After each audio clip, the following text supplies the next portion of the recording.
Roughly 800 Christmas trees from several different growers in Michigan made the journey to Washington, D.C. and New York City, donated thanks to the generosity of the Michigan Christmas Tree Association and the financial support of Greenstone Farm Credit Services, Michigan Farm Radio Network, Blue Cross Blue Shield of Michigan, Michigan Farm Bureau's Member Services Department, and Gainey Trucking of Grand Rapids.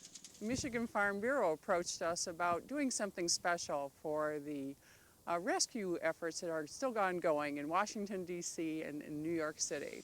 I know many of us are thinking of this time of year and wanted to give something that make their holidays a little more special. Several different varieties were first delivered to the families of military rescue personnel who helped with the tragic event at the Pentagon on September 11th. Members of MDW Engineer Company at Fort Belvoir, along with volunteers at Woodbridge Run Housing Complex, unloaded trees for the residents in waiting, all pleased with the gesture of kindness on the part of the growers. I feel like Christmas is going to be a really strong holiday this year. We're going to be here and make ourselves a whole family. As a military community, we're going to pull together and make this the happiest Christmas they could ever have, because it won't only be the related family, we're going to be military family, and we'll be there for everybody who needs any kind of moral support or any kind of support at this holiday season. The arrangements on the receiving end were made with the great help of the USO, an organization long known for their mission to serve those who serve and their families.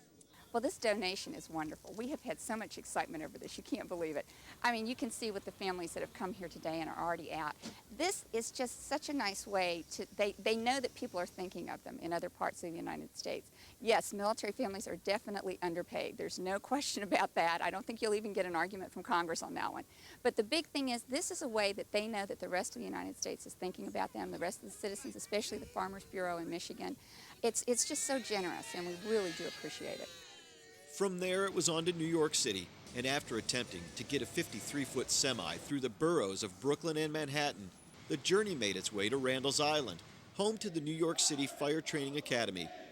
There, members of the first graduating class of recruits since the loss of 343 firefighters on September 11th unloaded the remaining trees to go to families of rescue workers who perished in the destruction of the World Trade Center. Well, this is the first crew since then, and unfortunately for them, the pressure's on them to really shine like stars in their training, because they're replacing some really great guys, quite a few guys that I had known, and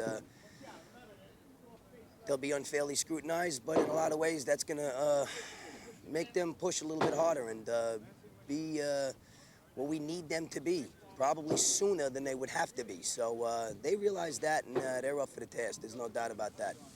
As you know, New York City was the hardest hit in the nation with the September 11 tragedy that occurred. And of course, it's such a, horrendous act as to what happened. And we're very grateful to the many people who have come to assist us in an hour of need. The people of New York are hardcore, tough breed of people, and we've come back. And we're working and struggling to return to normal. When it came to a group of growers wanting to show their thanks to the country's reluctant heroes, they looked in their own backyards and gave the gift of their efforts, a gift of the earth, and hopes of lifting the spirits of those who've given so greatly.